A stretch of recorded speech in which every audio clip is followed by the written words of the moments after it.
maple out back was the last thing Evelyn planted before she got sick. I remember watching her from the kitchen window that October, 72 years old, and still hauling a 10-gallon pot across the yard like it was nothing. I went out to help her and she waved me off.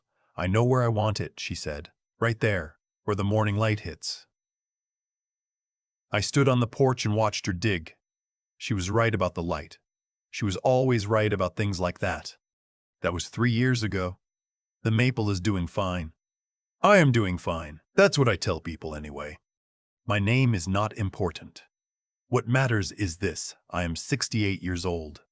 I spent 31 years as a civil engineer for the county, raised 2 kids in a 4-bedroom house in western Pennsylvania, and watched my wife of 44 years lose a 14-month fight with pancreatic cancer. After she passed, I did what she always wanted us to do together. I sold the house in town, took my pension and what we'd saved, and bought a piece of property on the eastern edge of Pymatuning Lake. Small place. Older cabin that needed work. About 4 acres with a long dock and a stand of white pines along the north edge of the property that Evelyn would have absolutely loved. I fixed it up myself. Spent the better part of a year on it. New roof, new floors, rewired the kitchen, rebuilt the dock. I'm not a man who sits still well. I needed to do something with my hands. And every nail I drove, every board I set, I thought about the fact that she should have been there to see it. That's grief, I suppose. It doesn't go away. You just build things around it. My daughter lives in Columbus with her husband and my 2 grandkids. We talk every Sunday. My son. And I'm going to choose my words carefully here because what I'm about to tell you still makes my jaw tighten when I think about it. My son Gregory lives about 40 minutes from the lake property in a suburb of Pittsburgh where he and his wife Teresa bought more house than they needed about 5 years ago. Gregory is 51 years old. He is intelligent, funny when he wants to be, and has spent most of his adult life making decisions that felt brilliant in the moment and turned out to be disasters about 18 months later. I say that not to be cruel. I say it because it is the pattern. And if I am being honest, the kind of honest that comes from standing on a dock at 6 in the morning with no one around to perform for, I have to admit that some of that is on me and his mother. We smoothed things over for him too many times when he was young, gave him the soft landing when he needed the hard floor. You don't see it clearly until you're old and the outcome is standing in front of you. He called me on a Tuesday in March. I remember it was Tuesday because I had just gotten back from picking up materials at the hardware store in Linesville and I was still in my coat when my phone rang. I didn't recognize the number, different from his cell, and I almost let it go to voicemail. I should have. I answered it, and there was a pause, and then his voice. "Dad, hey, you got a minute?" I put down the bag I was holding. Something in his tone. I'd heard that tone before. It was the tone he used in 2009 when he called to tell me he'd lost his job. It was the tone he used in 2017 when the restaurant he'd invested in went under. It was the tone of a man who has already practiced the conversation several times in the shower and is now hoping the real version goes better. "Sure," I said. "I've got a minute." He told me he and Teresa were in trouble. Not a little trouble. Real trouble. They had a second mortgage on the Pittsburgh house that they'd taken out 3 years ago to fund a home renovation business he'd started with a partner named Vic. I'd met Vic once at a Christmas party. I hadn't trusted him then. My wife hadn't either. She'd mentioned it quietly to me on the drive home, the way she did when she sensed something but didn't want to make a scene. Something about that man, she'd said. He talks too fast. The business had been slow to get off the ground, then briefly promising, and then Vic had started making decisions that Gregory hadn't fully understood, or, from what I could piece together, hadn't pushed back on hard enough. Now there were contractors who hadn't been paid, clients who were threatening legal action, and a business account that had been drained in ways Gregory was still trying to figure out. Vic had stopped returning calls 2 weeks before Gregory called me. Gregory owed close to $90,000. Between the second mortgage payments and the business debts, he was 3 months from losing the Pittsburgh house. He talked for a long time. I listened. I'm good at listening. It's one of the things Evelyn always said I did right. I sat down at my kitchen table, and looked out at the lake and listened to my son explain how he'd gotten to this place. And I felt all the things a father feels: worry, sadness, anger, and that particular exhaustion that comes from watching someone you love step on the same rake again. And then he said it. "Dad, I was thinking, you've got the lake place, and it's sitting there, and you are one person. I mean, honestly, how much room does one person need? I was thinking, if you co-signed on a refinance, or even used the property as collateral for a consolidation loan, we could get out from under this. Teresa and I would make the payments. You wouldn't be out anything. And eventually, when things settle down, we'd get you paid back for any equity you—" "Gregory," I said, "just hear me out." "I heard you out."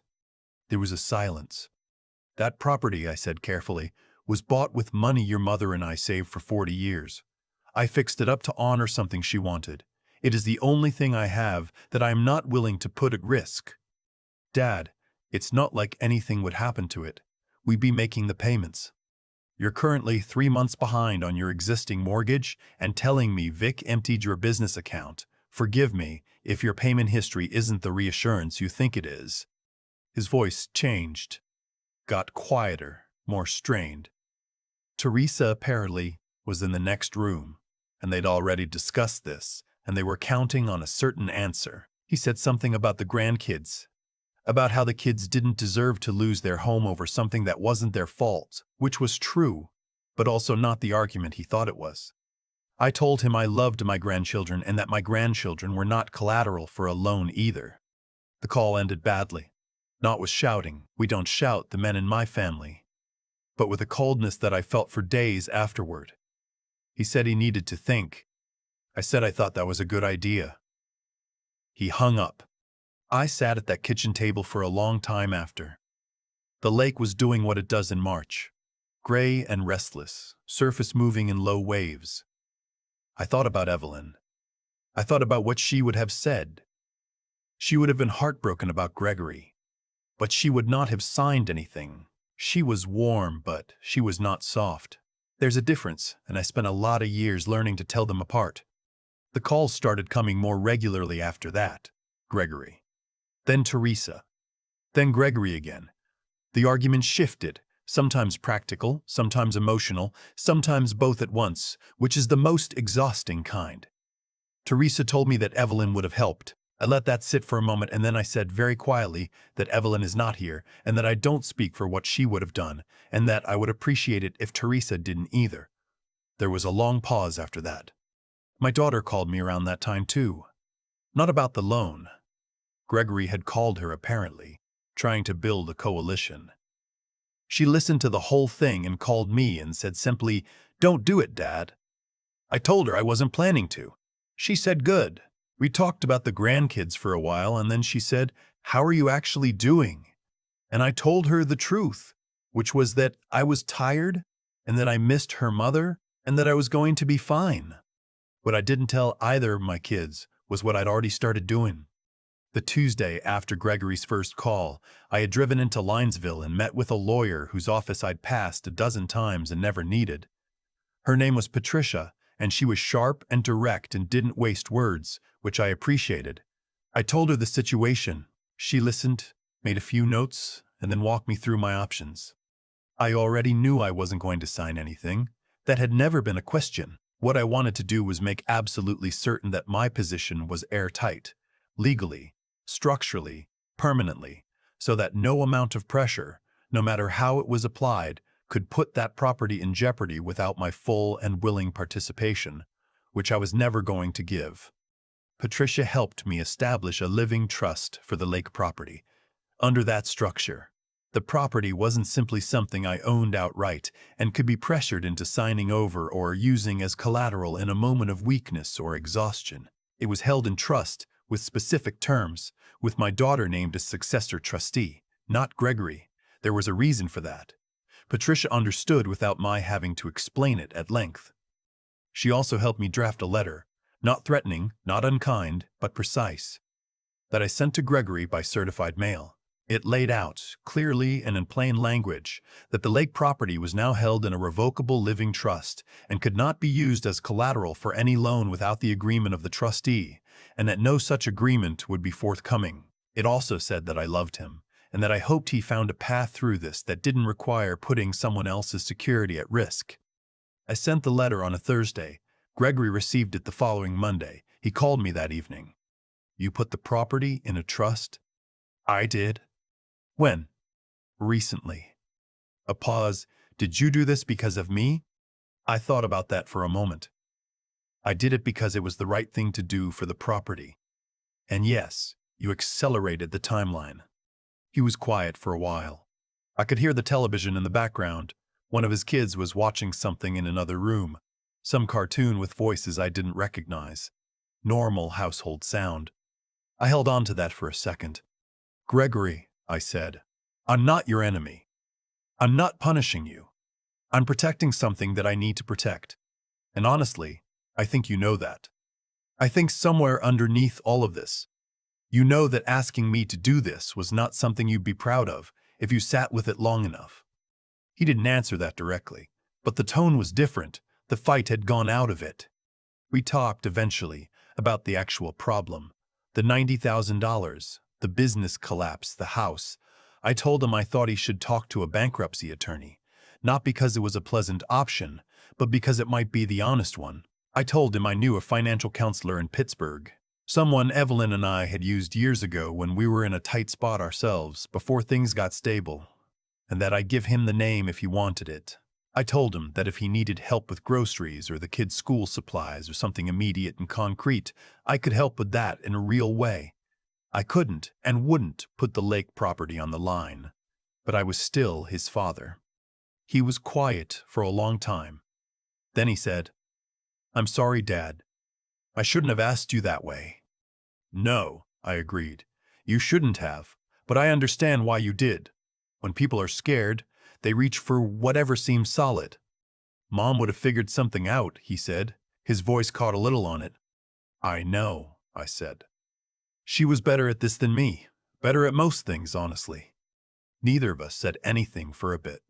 The lake was dark outside my window, just the far shore lights reflecting in broken lines across the water. "I'll call the financial counselor," he said finally. "I'll text you his number tonight." It wasn't a resolution, exactly. Gregory still had a hard road in front of him. The Pittsburgh house, as far as I know, went through a short sale that summer. Painful, disruptive, a reset none of them wanted. He and Teresa and the kids moved into a rental. Gregory took a job with a construction management firm. Steady work.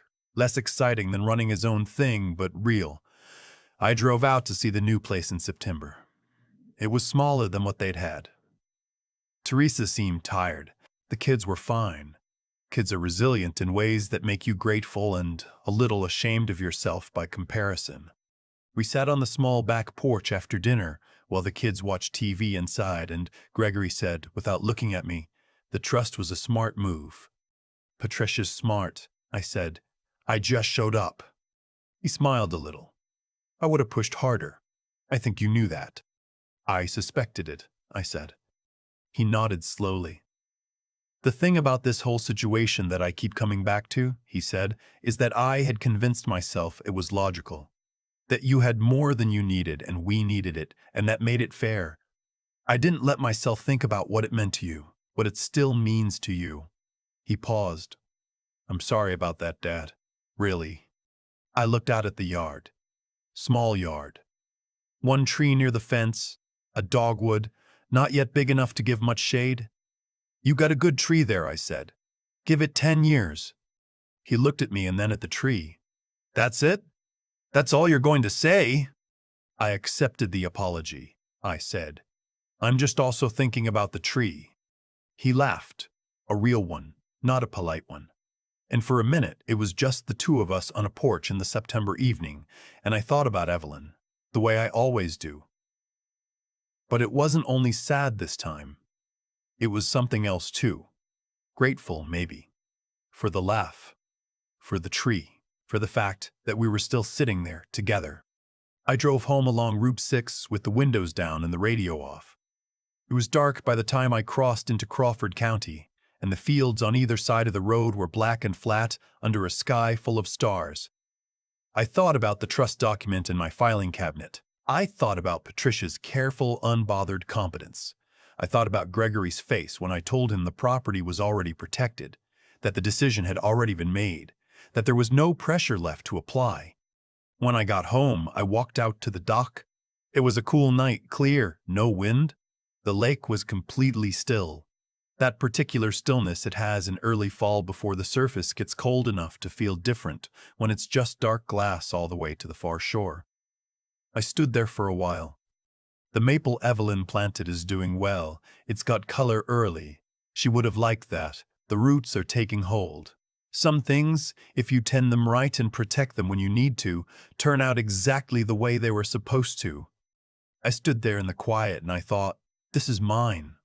Not selfishly, not like a man clutching something, but in the way that certain things are yours because you built them and you love someone who deserved them, and you did not give them away when someone asked you to, and so they remain solid and real as proof that you held the line when it mattered. I went inside. I made coffee. The lake sat out there in the dark, doing what it does. That was enough. The maple is still out there. I can see it from the kitchen window right now. Same as I could the morning after Gregory and I had that last real conversation on the phone, the one where the pressure finally stopped and something quieter took its place. I've thought a lot about cause and effect since Evelyn died. Not in a mystical way, just in the plain, observable way that a man starts to see when he gets old enough and still enough to look back honestly.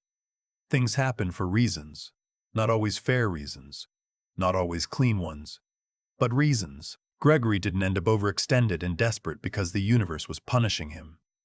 He ended up there because of a long chain of choices. His, mine, his mother's, that we each made with the information and the character we had at the time. That's not a comfortable thought. It's just a true one. What I keep coming back to is this. Integrity isn't a thing you perform when the stakes are low. It's the thing that gets tested when the stakes are high and someone you love is on the other side of the ask. Gregory needed something from me that I couldn't give him without destroying something irreplaceable, the easy thing. The thing that looked like love from a certain angle would have been to sign, to smooth it over, to take the problem off his plate and put it on mine, the way I had done too many times when he was younger. But that's not love. That's avoidance wearing love's clothes. Real integrity meant saying no clearly without cruelty and holding that line even when he pushed, and Teresa pushed and the grandchildren got brought into it. That's the moral weight of the whole situation, and I don't think I fully understood it until I was sitting in Patricia's office watching her draft the trust documents and thinking, this is the right thing, even though it doesn't feel good. The other thing I'm grateful for, genuinely, is that I'd done the thinking before the pressure arrived. I didn't go see Patricia because Gregory called. I went because I'd already been turning the question over for months. What happens to this place if something happens to me? What happens if someone applies enough pressure at the right moment? I wasn't suspicious of Gregory specifically. I just knew myself well enough to know that I am capable of making bad decisions when someone I love is in pain. So I moved before the pain arrived. That's not paranoia. That's the kind of clear-headed foresight that I wish I'd applied more often earlier in my life. Thinking 3 steps ahead, not out of fear, but out of responsibility. And then there's the harder thing. The thing about staying. About not walking away from Gregory even after the pressure and the manipulation and Teresa invoking Evelyn's name. I was angry. I stayed anyway. I kept the door open. Not because I'm a saint, I'm not, and Evelyn would tell you that with a laugh, but because I understood that Gregory was scared, and scared people reach for whatever looks solid. He reached wrong. He knew it eventually. The willingness to hold firm and stay present at the same time. To not confuse protecting yourself with punishing the other person. That took something. I'm not sure I always had it. I think the years gave it to me. Gregory is doing better now. The rental became a new normal. The steady job became something he's apparently good at. He called last month just to talk. No agenda, and we spoke for almost an hour about nothing important. His youngest lost a tooth. There's a little league situation with his older one that he found genuinely funny. We laughed. I stood on the dock after that call and looked out at the lake and thought, this is what you protect things for.